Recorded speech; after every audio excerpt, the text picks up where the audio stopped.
Assalamu alaikum and welcome back to Shanta's Happy Kitchen. Let's make the famous Mexican avocado-based dip guacamole.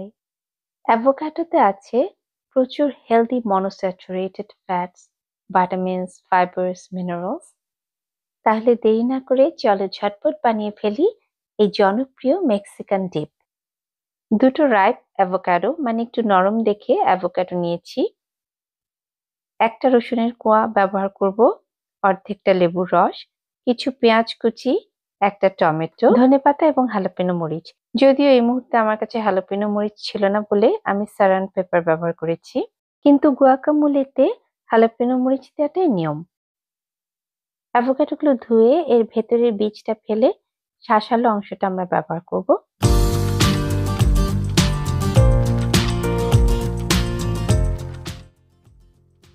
গুয়াকামোলে অনেকে Chunky texture পছন্দ করে। ইচ্ছে হলে একটা কাঁটা চামচের সাহায্যে অ্যাভোকাডোগুলো ভালোভাবে একটু ম্যাশ করে নেওয়া যায়। আমি একটা মর্টার মানে বাটনার সাহায্যে ভালোভাবে পিষে নিচ্ছি, কারণ গুয়াকামোলে আমার স্মুথ টেক্সচারটাই ভালো লাগে।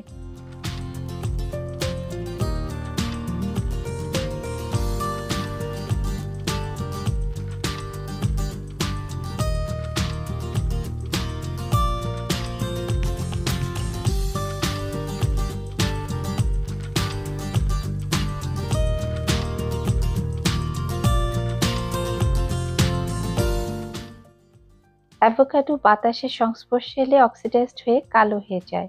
এখানে অনেক আয়রন আছে, এটাও একটা কারণ। এই জন্য লেবুর রস ব্যবহার করছি।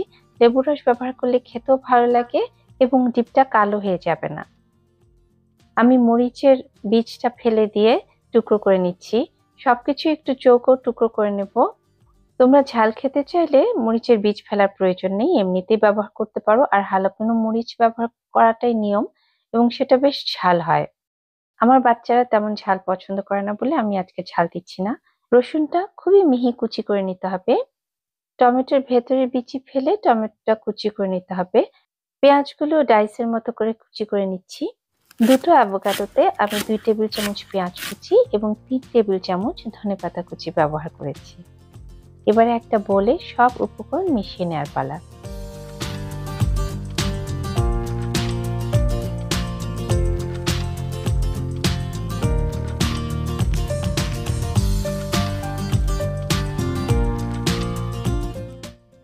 আধা চা চামচ লবণ দিয়ে দিলাম এবং অর্ধেকটা লেবুর রস।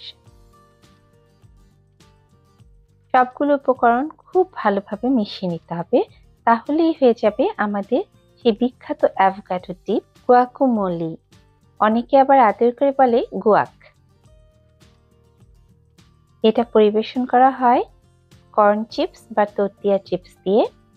যে কোনো পার্টিতে অ্যাপিটাইজার হিসেবে বা বিকেলের নাস্তায় এটা কিন্তু খুব হেলদি একটা খাবার। মুখরোচক তো বটেই, আর আমরা বাঙালিরা তো সবকিছুই ভর্তা বানিয়ে খেয়ে ফেলি। তাই এই গুয়াকামোলের ডিপের সাথে সর্ষের তেল মাখিয়ে গরম ভাতের সাথে খেলে এটা হয়ে যাবে দারুণ মজার অ্যাভোকাডো ভর্তা।